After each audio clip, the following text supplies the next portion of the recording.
जय जय श्री राधे। मित्रों, उम्मीद करता हूं कि आप सब बहुत प्रसन्न होंगे, आनंदित होंगे। क्यों? क्योंकि आज से बसंत ऋतु प्रारंभ हुआ है। ऋतुराज बसंत का इस पूरे भारत भूमि पे आगमन हो रहा है। ऋतुराज बसंत मित्रों उल्लास और आगमन की ऋतु मानी जाती है। यहाँ पे चहुं ओर विभिन्न रंग बिरंगे सस्य श्यामला धरती पे रंग बिरंगे पुष्प खिले होते हैं, रंग बिरंगे पुष्प खिले होते हैं। और इस समय भारत की इस भूमि में, दिव्य भूमि में, आप जिधर ही आपकी नजर जाएगी आप सरसों के पीले पीले पुष्प देखेंगे। तो इसीलिए बसंत का जो ऋतु भी है, जो रंग भी है, वे है पीला। तो आज हम श्री राधा रानी के दिव्य प्रांगण में सुबह नृत्य कर रहे थे। तो आज से श्री धाम बरसाना की जो है होली प्रारंभ हो गई। मित्रों, श्री धाम बरसाना में 40 दिनों की होली मनाई जाती है, जो आज से यहाँ पे उसका शुभारंभ हुआ है। मित्रों, तो इसकी बधाई देते हुए मित्रों, हमारे मन में एक भाव है, एक बहुत सुंदर सी आपको कहानी सुनाना चाहते हैं। इस कहानी का अर्थ यही है, भावार्थ यही है, गुरु कृपा ही केवल, गुरु बिन होए न ज्ञान। जब तक गुरु कृपा नहीं करे तब तक ज्ञान होता नहीं है। गुरु कृपा पाने के लिए करना क्या पड़ता है मित्रों, हम आपको वही चीज बताना चाहते हैं। गुरु तो कृपा बरसा ही रहा है, पर गुरु कृपा करने के लिए करना क्या पड़ता है, यह इस कहानी से शिक्षा मिलती है कि गुरु कृपा कैसे मिलती है। तो गुरु कृपा मित्रों तब मिलती है जब आप गुरु के वाक्यों पे अक्षरशः से विश्वास करते हैं, एकदम अक्षर सह विश्वास करते हैं, उसमें अपनी खोपड़ी को, अपनी बुद्धि को कतई नहीं लगाते। क्यों? क्योंकि जो बहुत चतुर गुरु होते हैं वे आपके समर्पण की वो परीक्षा लेते रहते हैं। तो ऐसे ही हम एक 2 मिनट की कहानी आपको सुनाते हैं, बहुत ध्यान से सुनिए।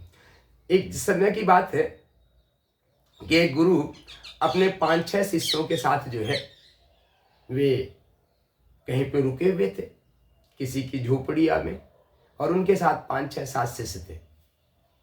और उन्होंने, उनके गुरु के मन में एक कौतूहल उठा, और कौतूहल उठा तो अपने शिष्यों से बोले कि बेटा एक काम करो, ये हमारी धोती लो, हमारी जैसे मित्रों, हमारी जैसे ये धोती है, ऐसे ही पटका देख रहे, ऐसे ही एक धोती लिया और कहा कि बेटा एक काम करो, ये धोती लो और बगल के तालाब से जाके जो है आप इसको धो के और साफ करके और धूप की रोशनी में सुबह के जल्दी ले आओ, हमको कहीं जाना है। ठीक है मित्रों, फिर से रिपीट कर देता हूं।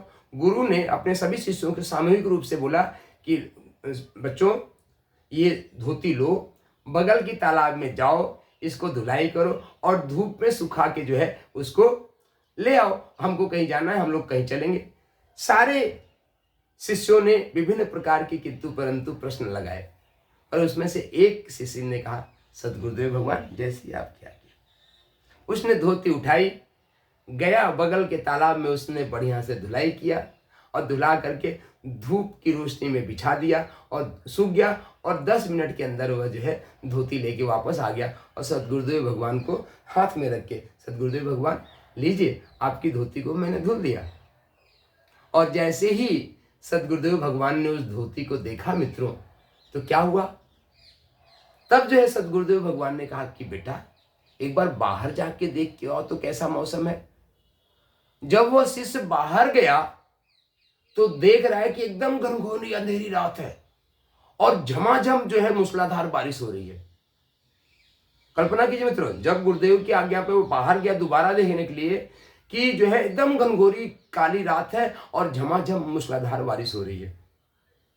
और जब बाहर देख के आया तो सदगुरुदेव भगवान से कहता कि सदगुरुदेव भगवान बाहर तो अंधेरा है, झमाझम बारिश हो रही है। तो बोली बेटा अब तुम बताओ कि तुम कैसे इस धोती को इतनी जल्दी तालाब में धो के और धूप में सुखा के ला रहे हो। कहा गुरुदेव जब हम गए थे तो वातावरण दूसरा था, हम तो गए तो बाहर यहाँ एकदम खिली धूप खिली हुई थी, और हम तालाब पे गए, धुले और धुल के ला के सुखा, धूप में सुखा दिया, 2 मिनट में सूख गया और मैंने ला के आपको दे दिया। तो कहा अपने शिष्यों से पूछो, सारे शिष्य आपको किंतु परंतु कह थे कि ना, सारे शिष्य बोल रहे थे ना, गुरुजी आप भी पागल आदमी हो, रात को 12 बज रहा है, आज अमावस्या की रात है, झमाझम बारिश हो रही है, और आप कह रहे हो कि जाके तालाब में धो के धूप में सुखा के लाओ, आपकी बुद्धि खराब हो गई है। पर बेटा हमारी बुद्धि खराब नहीं हो गई थी, ये तुम्हारी जो बाहर धूप निकला था और जो तुम तालाब में धो के लाए, बेटा ये तुम्हारी श्रद्धा और समर्पण का चमत्कार है। हमारा प्रेम तो सभी शिष्यों में था, पर तुम्हारी श्रद्धा, तुम्हारी समर्पण बेटा, आज तुम अपनी श्रद्धा और समर्पण पे पास हो गए, उत्तीर्ण हो गए।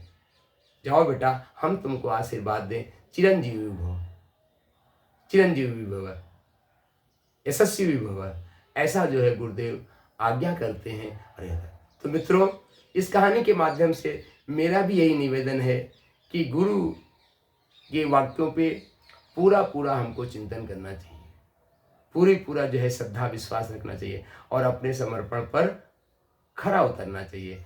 तो श्री राधा रानी के इस बरसाना धाम से अकिंचन श्री विश्वामित्र